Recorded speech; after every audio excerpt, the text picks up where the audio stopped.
Hello, everyone. Welcome to watch another episode of Men's Guide to Happiness. And my name is Pirette, and I created this segment on my channel so men can learn how to be happy because we need more happier men in the world. And for today's show, I had invited Don with us. Hi, Don. Hello. Thanks for having me. Thank you for joining our show. So, tell us a little bit about yourself first. Yeah, my name's Don SEVCIK, and I run an automated online math tutoring website called MathCelebrity. And I've also written a few books on business as well as mindset and mental models. Mm-hmm. And your mindset books, what were they? They were not related to math? Yeah, it's more about decision making and mental models. So I tried to take people I admire who have a strong sense of decision and they think about things differently, such as Warren Buffett, Elon Musk, things like that, and then distill down the models they use in their head to make decisions and build businesses. Oh, that's interesting. We're gonna see how we're gonna relate all that for happiness because those are the people we need to be happy. Those are the men that we need to be happy. Yeah, we definitely need more male happiness in society. I think it contributes overall to everybody's happiness. Mm-hmm. And I always think about that. And in the first episode as well, with we were talking about that if those men in power, there would be happy men, the world would be so much better already. If the decision making happy decision making men will be happier, they can make happier decisions for the world. Yeah, it's always a problem for society when somebody takes power, but they're not happy with their job or their mission. And we see that all across the world, right? Where we have leaders take power and then they have their own agendas. So what we Mm-hmm. were promised when they were elected versus what they actually do when they get in office, that's always a detriment to society. Mm-hmm. And also businessmen, like you were saying, Warren Buffett and Elon Musk.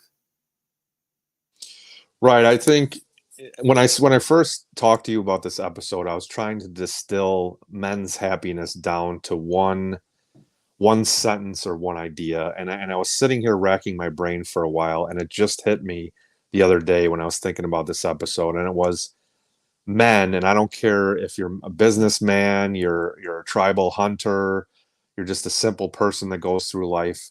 Men will never be truly happy if they don't have a mission. And what I mean by a mission is an overarching why to get up in the morning. And you could be a man with a family, happily married with kids. But if you don't have a mission in life, your family will suffer, your business will suffer, your mental health will suffer. So this goes back, by the way, billions of years with male chemistry versus female chemistry. If you look back at hunter-gatherer societies, right? Traditionally, the men did the hunting, the women did the gathering, but there's a brain chemistry behind all that. So Northwest Medical had a great article about the brain chemistry of men versus women, and it explains perfectly why we are the way we are. Men, when they were hunting, would lock on to a target, right? I'm going out, I see a deer, I need to get it and drag it back to my family. I'm not looking on the sides, I'm not thinking about anything else. That's my mission. When women went out to gather the berries and the fruits, they may stop and say, "Oh, look at that tree. There's some oranges and apples here, or here's some berries here." They can kind of multitask and scan the whole environment versus men are locked in right here. They see something, and that's called Mm-hmm. foveal vision, versus women have a much better peripheral vision. They can see everything happening at once. So when I was thinking about this episode, I think that's really the key to male happiness, which we'll talk about, is men need an overarching mission that drives them, or they will never be truly happy. Mm-hmm. That's interesting. Yeah. I heard the previous episode 9, that the person was talking about the same thing, that they need goals that they pursue, and that's where they can go on. That gives them a bigger purpose. Yeah, I mean, goals, sometimes the goals are just markers or signposts along the way to a overarching mission. And by the way, sometimes the grand mission in a man's life will never be achieved in their life. So I heard a great quote one time: set goals you will never achieve in this lifetime. But that drives you, because if it's an infinite or never-ending mission, that can almost be painful to think about, but also it can drive you to create things you never would have created if you didn't have a mission that was up to the moon or even farther. So again, we go back to brain chemistry, right? Sometimes men will never be happy if there's not risks being taken. Mm-hmm. But at the same time, that's why we die off faster than women, as we take stupid risks sometimes. So it has to be measurable, controlled risks, but it has to, again, the goals have to fit into your overarching mission, your why. Mm-hmm. So you consider yourself more logical because you're doing math? You have this math program and everything. You as a man, are you more logical thinking?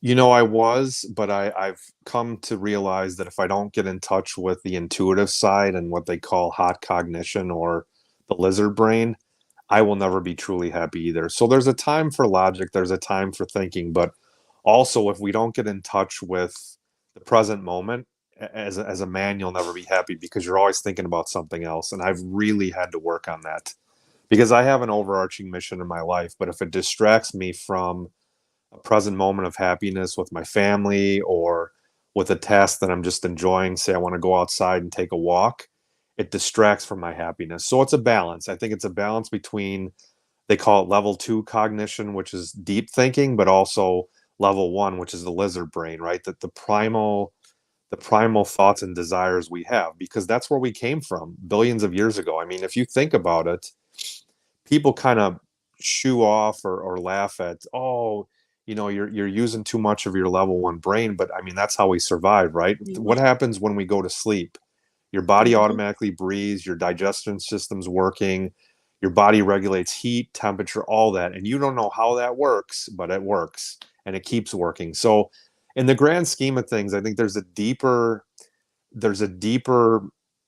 almost metaphysical thing that men have to connect with, that you have your mission, but there is a whole world out there that you can't see that works for you, but you gotta swim with the current and not against it. Mm-hmm. So, Don, tell the viewer, how did you found that? How did you change? You said you had to go through the change. You really had to learn it. So, how did you do that? Throughout my life, I've realized anytime I fight what my body's telling me, and or in the back, that little voice in the back of the head, if you push Mm-hmm. hard enough, it starts pushing back.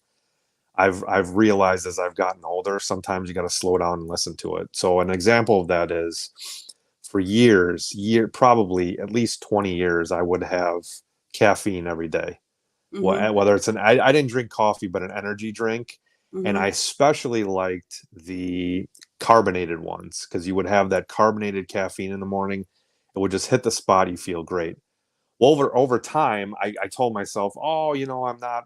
It's not an addiction. You're not dependent on it. But every day, at a certain time, within 2 3 hours, I would have to reach for that. And Mm-hmm. so one day, I was having a conversation, thinking about arguments with my kids, or discussions with my wife, and I realized, is the caffeine contributing to anger or not being centered?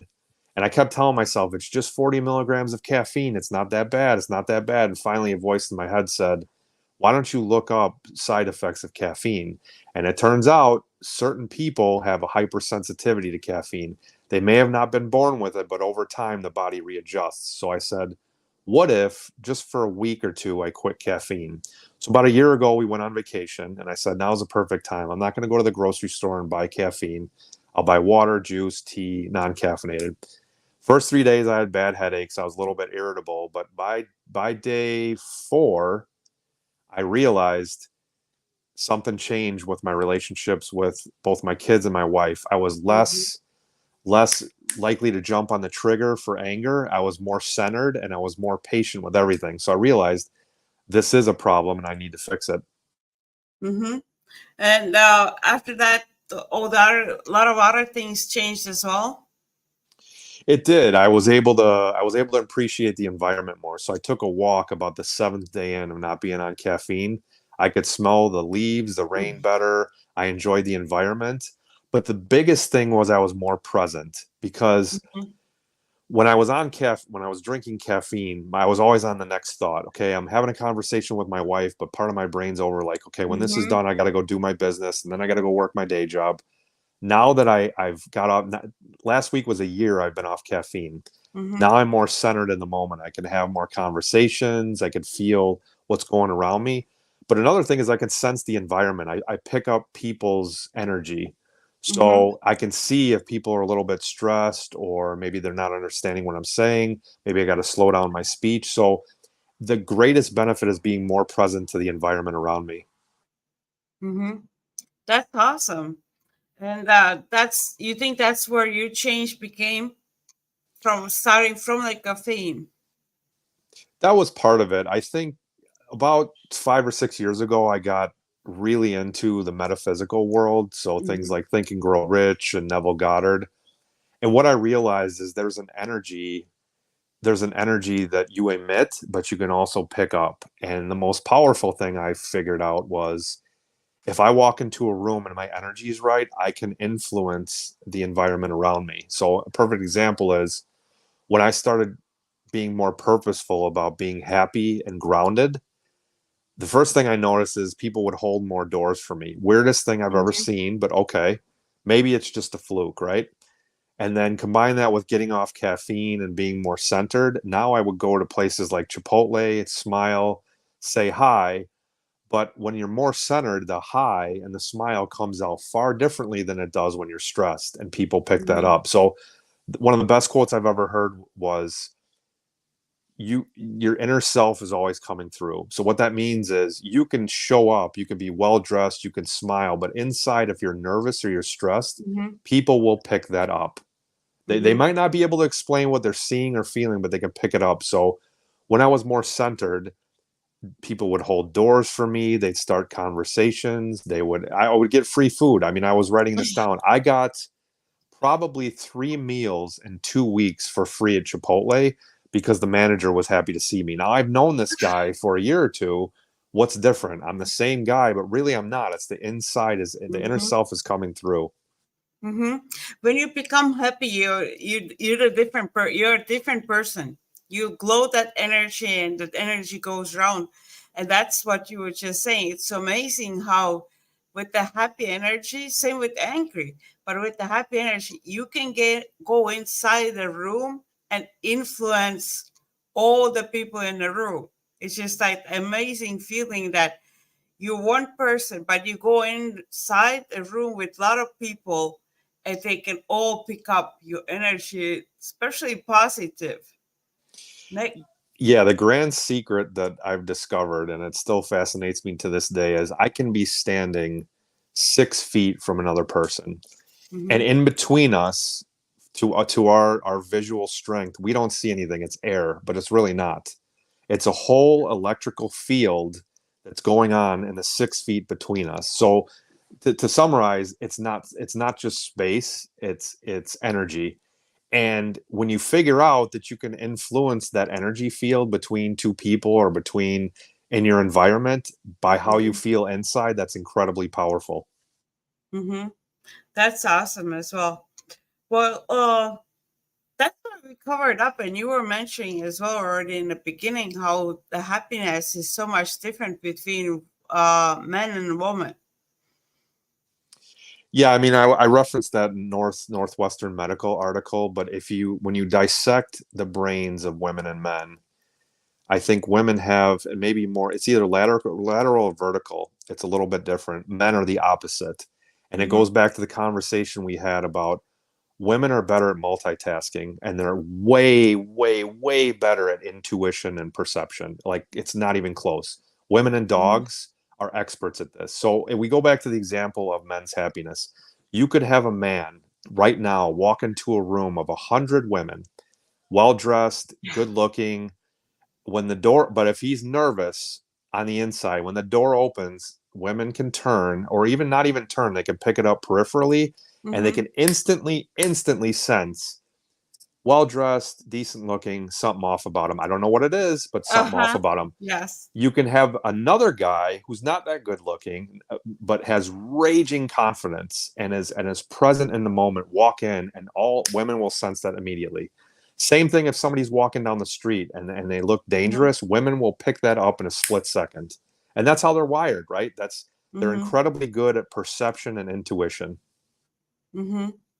And same thing, let me ask this question. Is the same thing with anger? Is there anger different inside of men? I think so. I think men are quicker on the trigger for different issues than women. And so women, it can manifest in different ways. So perfect example is a husband and wife arguing, and the wife is giving him crap about not taking out the garbage. If she continues to push, it's never about the garbage. It's about something else. And so Mm-hmm. this goes back to energy, right? If you're not taking care of the relationship and the energy, it will manifest itself in different ways. Silly arguments that should never happen, right? Is she really mad about the garbage if she's talking about it 7, 8 times? No, it's something else. So men should, and it's hard for men, but men need to focus on their inner self and their energy. And I don't know if you follow Jim Rohn, self-help guru, but one of his best quotes was work on yourself harder than you work on your job. But you could also say that work on Mm-hmm. yourself harder than anything. And why do I say that? Initially that sounds selfish, but when you, as a man, when you work on yourself and your energy, everything and everybody around you gets affected in a better way. Like I said, when Mm-hmm. I dropped the caffeine and got more present, my relationship with my wife and family improved instantly. So Mm-hmm. a lot of this is just working on energy, and men got to realize, obviously we're wired different than women. Have your overarching mission, but don't lose sight of the things that are important in life. I think that's a great advice. That's the main thing to focus as well. So, but for men, is there like a misbeliefs that men have about what happiness is? Yes. And this goes back to not having a mission. And this also goes back to letting society tell you what should make you happy. Mhm. If we go back to what I talked about, the lizard brain, there's obviously humans evolve, right? We change in certain ways, but in certain ways we never will. So the Mhm. lizard brain is a lizard brain. Men have desires and passions, and if they're not realized related to the mission, they will never, ever, ever be happy. And this is difficult for both men and women to understand. But when men have the overarching mission to go after, their Mhm. family, their relationships, their health will all get better. And it's just, and some people think it's a cop out to say that's how we're wired, but it is. I mean, if you look at the way we are, if you look at, we go back to hunter gatherer again, women over a lifetime will produce a limited number of eggs, right? We're Mhm. going to talk biology. Men Mhm. will produce on average 2 trillion sperm. So women on average have to be more cautious, right? Because they have to be careful with who they interact with. Men are bigger risk takers, but we also make more stupid mistakes. But in that, the best, and I say this because the stupid mistakes lead you to the overarching mission. Mhm. How about this one? Is the society also, I think in society we also have limits for how men can be happy. It's like in the past it has not been important for people to see that men are happy. It's more common like, oh, how can we make women happy? But they're really nothing about like, well, how can we make men happy? No, you're absolutely right. And I think the last 40 or 50 years, it's been that way. If you look at advertising, if you look at the media, it's very focused on the woman's happiness. But what they forget is when the man finds his mission and connects with his masculinity, his testosterone, that's when he's most happy. But also, when he connects with that, especially in a relationship, the woman can be more happy. Because if we look at masculine, feminine polarities, Mm-hmm. if the man is not we're talking about traditional relationship. If the man is not connected to his masculinity, what does the woman have to do? She has to get more masculine, right? She Mm-hmm. has to almost turn into more of a man. But then what happens? That throws off the balance in the relationship. And so when you always hear the term happy wife, happy life, and everybody laughs, but really the happiness starts with if the man's connected with his mission and he's grounded and he's present, there's no better remedy for a relationship between a man and a woman than that. Because if the man's inner self is happy and it's coming through, the women Mm-hmm. picks that up and then it carries forward into the relationship. So the biggest probably damage we've done in the last 50, 60 years is the masculine feminine polarity has been thrown way, way off. Mm-hmm. And that's exactly what you were saying right now. Men think of women's happiness, but they have to understand that they have to make themselves first happy, and then that already basically takes care of making the wife or woman happy, because if they are happy, they already know how to make everybody else just automatically around them happier. Yeah, and I mean it's a constant battle until you find that happy medium. So I'll give you an example.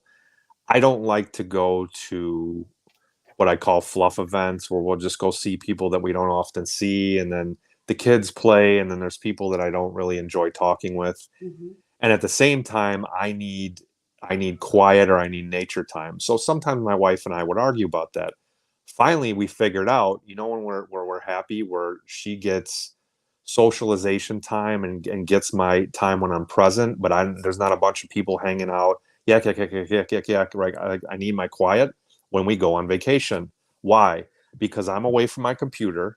We go to places we like. We're centered and grounded as a family, and we get to experience new things. So once we figured that out and we took a few vacations each year, we were much happier, right? Because we all get that time where we're present, we're happy, but my wife gets that socialization time, we get the outside nature Mm-hmm. time, and everybody blends. So I think communication comes into play, but you got to be in a spot where you can't be afraid to say something that may anger your partner, and that's going to happen because they call it creative conflict. We will never get to the root of the problem if I can't say what I'm feeling. Mm-hmm. Yes. And one thing as well, when men and women are together, the happiness, like you were saying, taking a vacation or something, but you have to understand that not happiness is something that doesn't have to be all the time. People sometimes, that's one misbelief as well, and that's what I'm teaching, that it's happiness is something that, okay, now we're always happy and we don't feel any of those other emotions, like you said, a conflict with the wife or anger or sadness. So this, all those other emotions have their place as well. There's reason for each emotion. So I think people have misbelief about that. Oh, this happiness is somewhere in a place where you're just always happy, which is not true. Right. I mean, it would be great if you were always happy, but more of it is how can you eliminate the negative. So you may have neutral moments where you're just sitting together. You may not be like super giddy, but you're not angry. And one of my favorite Mhm. mindsets for this is something called inversion. So I heard this from Warren Buffett's partner Charlie Munger, and this works wonders in life and relationships. And inversion says instead of figuring out what to do right, so in this case happiness, look at it backwards and say what would screw up my happiness and then eliminate that. So example that we talked about before, what is getting in the way of me being happy?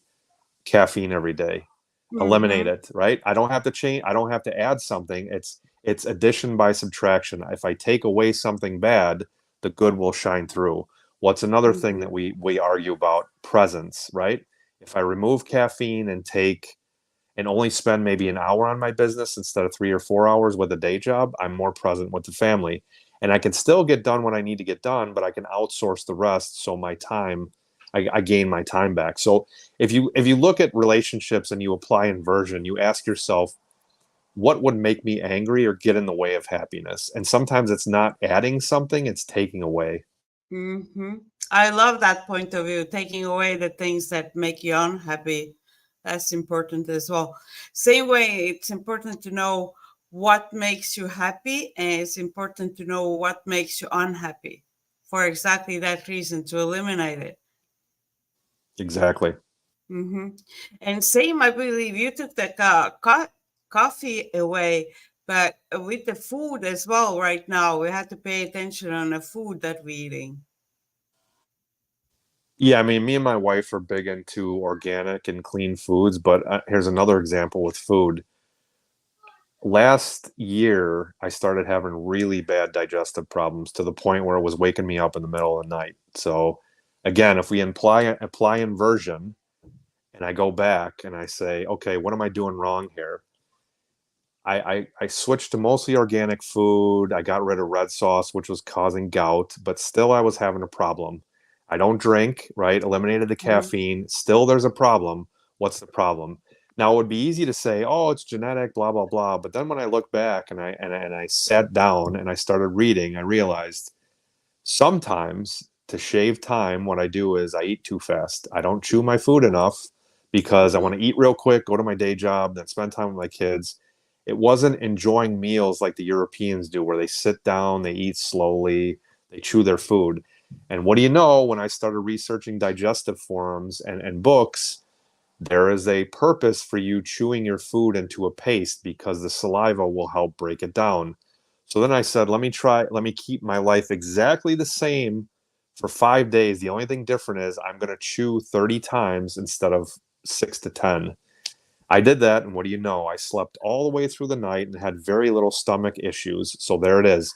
Another stupid behavior I'm doing because Mhm. of either stress or I'm not present to the moment that is influencing not only my sleep, but now if I don't get sleep, it influences my relationship. So that one change makes a huge change in my life. Mhm. I actually noticed something that you said right now, Don. You were saying the same thing was with the coffee, it was 5 days, and with the food, it was 5 days to see the change as well. So I believe for the viewers right now, if you're watching, if you want to start some kind of small change, take just few days. Like it's not gonna change one day, but make a goal of 5 days. I believe so that. Yeah, I mean, you can do, I love doing A/B tests in my life. So for your viewers that aren't familiar, an A/B test is where you do an experiment where you keep everything else in the experiment the same as it was last time. You change one thing, and then you sit back and watch the changes.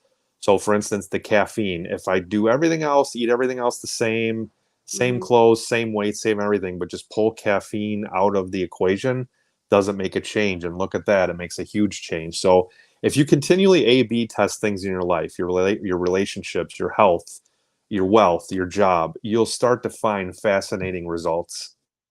Mm-hmm. And it goes back to I always say one thing with emotions and happiness and all the other emotion is your reactions. Because important is wait for a second. Important is okay, you have this emotion, but what is your reaction? Because you can not always when it's too fast, you can't control your reaction right away, but you can do the adjustment as soon as possible. Oh, what a great point. And that's another great test to do in your life is can you control your reaction to things? You can't control other people, you can't control their behaviors for the most part, but you can control your reaction to it. And a lot of times, if you're non-reactive, especially as a man, when I talk Mhm. about grounded masculine presence, number one thing that men need to connect with is non-reactiveness. So you may Mhm. be there may be a crowd of people, 10 people, blah, blah, blah, blah, blah, and everything's going around you. You need to be, for a metaphor, you need to be an oak tree when the birds are flapping around. You're steady, Mhm. solid, grounded. And when you do that, like I said, that 6 feet of space between you and the next person starts to change. I used to work with a person that was very, very a big chatterbox, big into gossip, all that. And I used to respond and I used to get into the conversation, but it would annoy me. So finally, one day when that person came up, I just felt my feet connect with the floor, my hands on my chair, and I just looked at him and I nodded. I said, that's interesting. and I was non-reactive. And guess what happened? In the next 2 weeks, that person started coming to my desk less and less with gossip. Why? Because I wasn't feeding that energy. I wasn't feeding that. Mm-hmm. And there's a great saying: the dominant either personality or energy will overtake the other person. If my groundedness and presence is stronger than that person who's a gossip and very energetic and jumping around, I will eventually fizzle that energy out and overtake it. And because I've overtaken it, they have two choices. They can either adopt my energy or it will drive them away because I'm not feeding it. Either way, I win the battle. So, very important example for men is you got to connect with your groundedness and your presence. Mm-hmm. That's a good. The tree and the birds were a great example as well. So, because when we react, we lose that control. And that's, I think, men are so big about having that control, but then they react, and that's all the thing that they were worried about just confirmed what they were trying to avoid.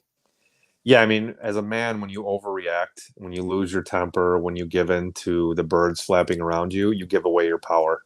You give away your Mm-hmm. power.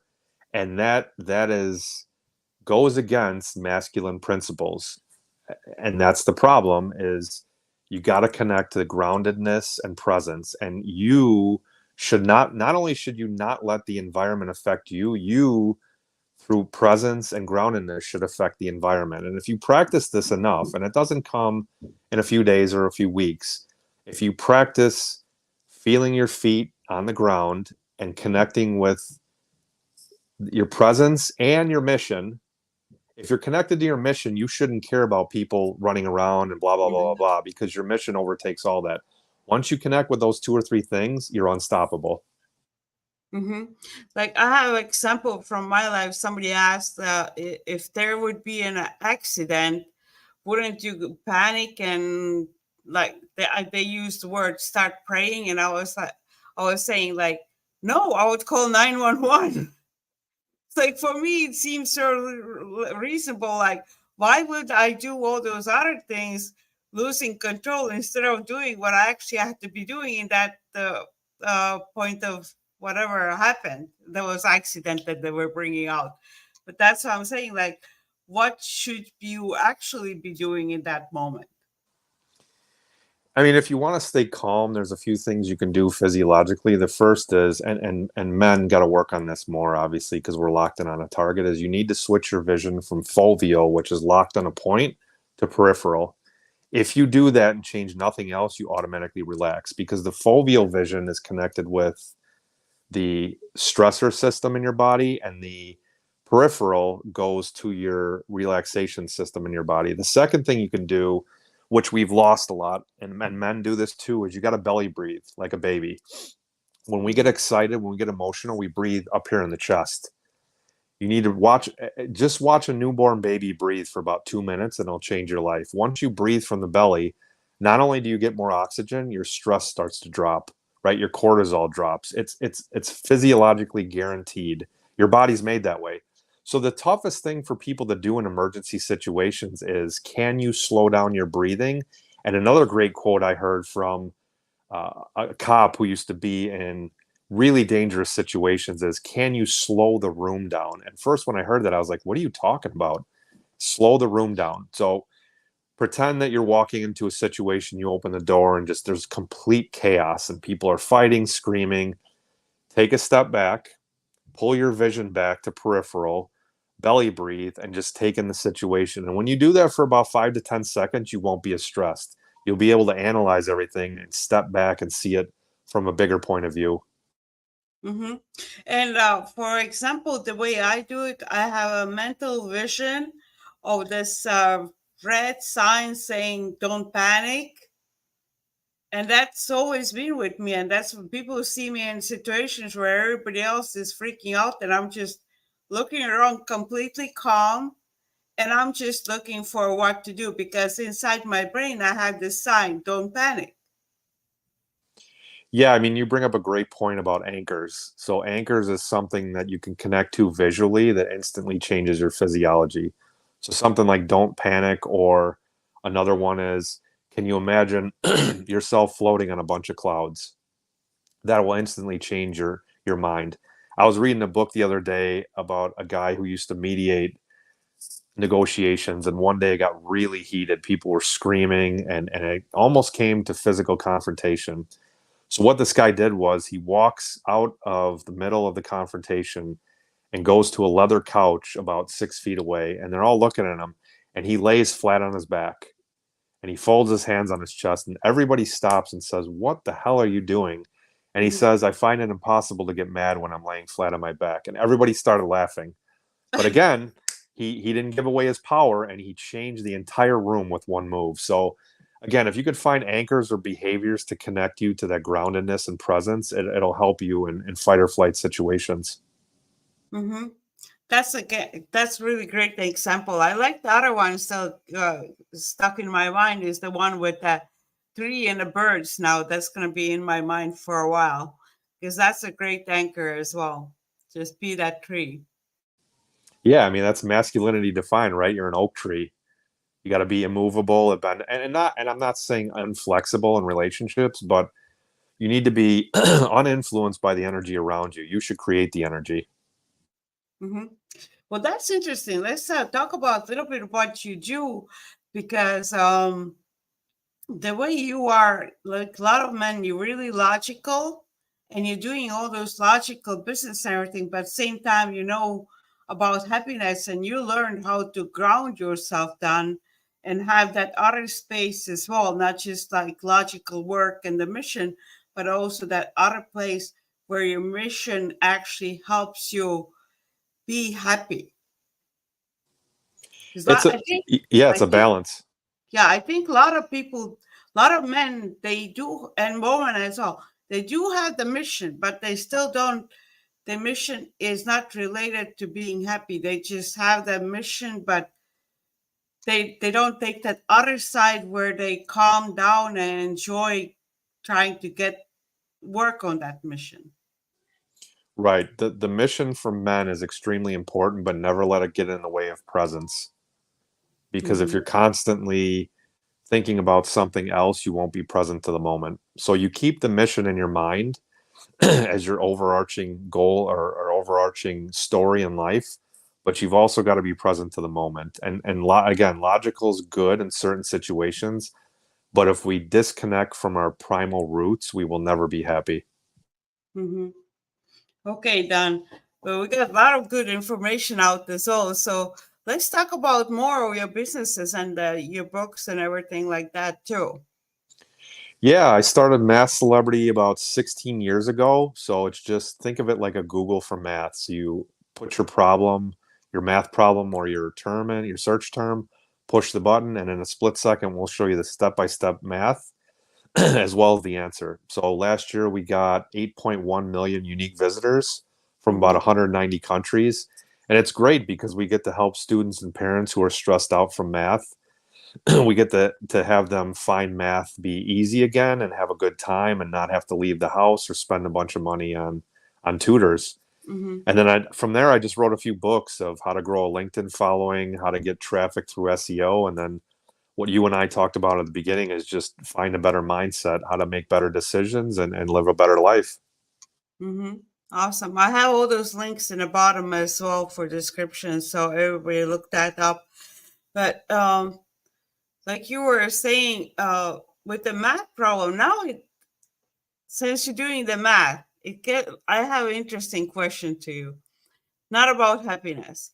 Why in the math for school for our kids they have to show the work instead of is that just something to waste? I as a mom see it's just a waste of time instead of letting people think in their head. Yeah, good question. I mean, the best answer I can give to that is a problem written down is a problem halfway solved. And the question I get most that's related to what you just asked is, when are we ever going to use algebra in the real world? And it's a great question. And the answer I give to that is, The math, it's not about the math. Let's pretend that you have to take a math class, but you're an artist. Why does this Mhm. matter to you? And the answer is problem solving. And Mhm. and more important answer is mental models. So if you think about math and the mistakes we make. So we talked about, remember we talked about inversion before? Mhm. Out of all the mistakes I've seen students make on math tests and quizzes and homework, there's three. They're all that's the same three over and over again. The third Mhm. one is they do everything right in the work, but they get the answer wrong. Why? Because they made one silly mistake of a minus sign. But more importantly is what? They did not check their work. So inversion thinking would tell me, how would I screw up this math problem? I would rush through it and I would not check my work. So in the real world, when you work for a boss or a business with clients, you can produce a product, but if you don't test it and check your work and it goes to the client, guess what? You're going to be in trouble. So the lesson in math is check your work. Another one is students don't know how to start a problem. And the life lesson in that is called pattern recognition. So if you're walking down the street, you're not a fortune teller, right? I'm not a fortune teller. I don't have a crystal ball. But if I see a car going 85 miles an hour directly at a brick wall 100 feet away, I got a pretty good idea what happens next. And so the lesson here in math is, if you don't learn to recognize patterns, you can't ever figure out how to solve problems. And if you do enough math practice problems, that's the key here, is you will see the patterns for the problem you're about to solve. And the same goes with life. So again, writing a problem down is almost halfway to solving it, because writing forces you to clarify your thinking. And so that would be my answer to why show the work. Mm, hmm. Awesome. And I also always point out that people say like, "Oh, I'm not going to need the math." We use math actually every day in everything. The reason why me and you we can do this podcast right now on a computer screen, it's all numbers, it's all math, and it's all numbers. Otherwise, and I tell to the kids as well, like say like math. The reason why you can play your video games or something, it's all mathematics. All those video games are all mathematics and numbers. And if there will be not no math, we would not have any of that. If you, it's a great point. Math, the saying I've heard is math is the handwriting of the universe, or God's handwriting on the universe. So if you look at Google search engine and you misspell something and it gives you the correct answer anyway, I always ask students, and I've spoken in a few schools, I said, how do you think that happens? And they said, well, they have a corrected spelling dictionary. I said, for millions of words. And so they kind of look at me. I said, no, what happens is in the early days when you misspell the word, Google watches to see when you correct it.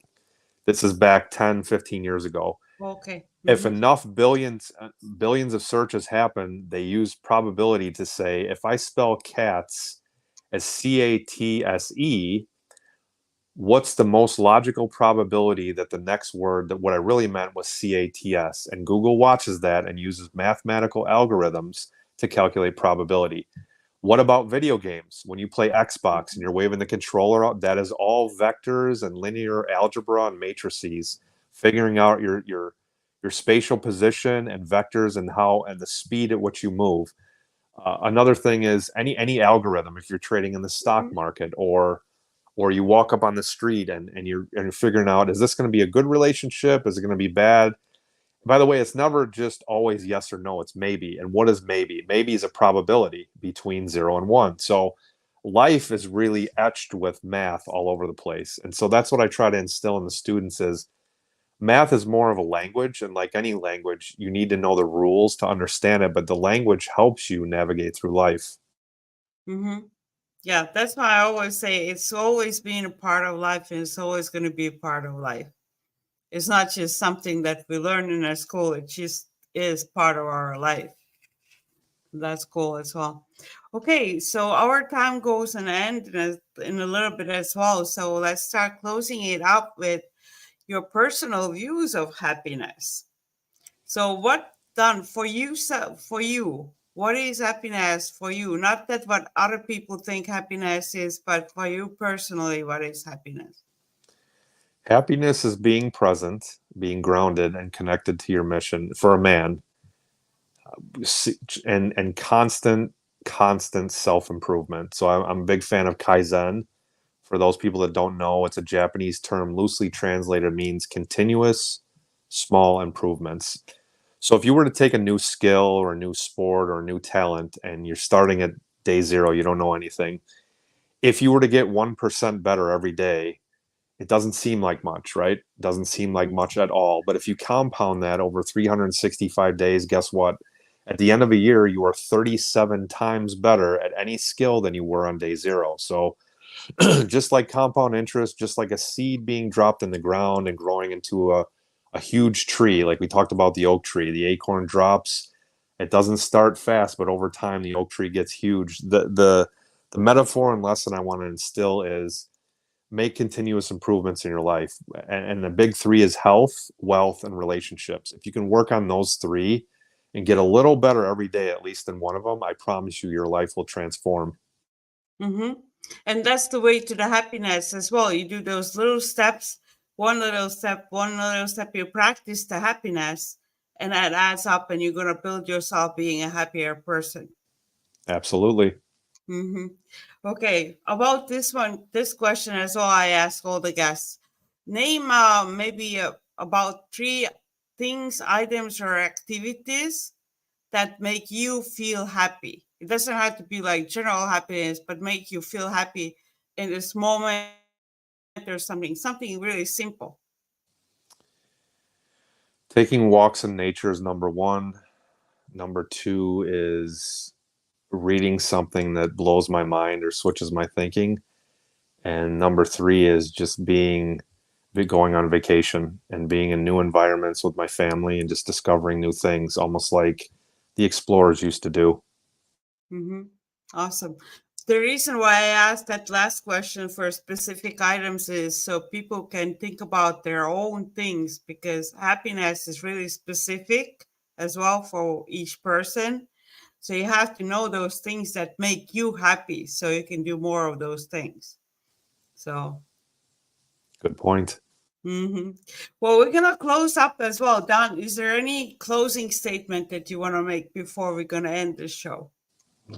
No, I mean, if you're a man listening to this, you can take what I said with a grain of salt, but just try a test tomorrow.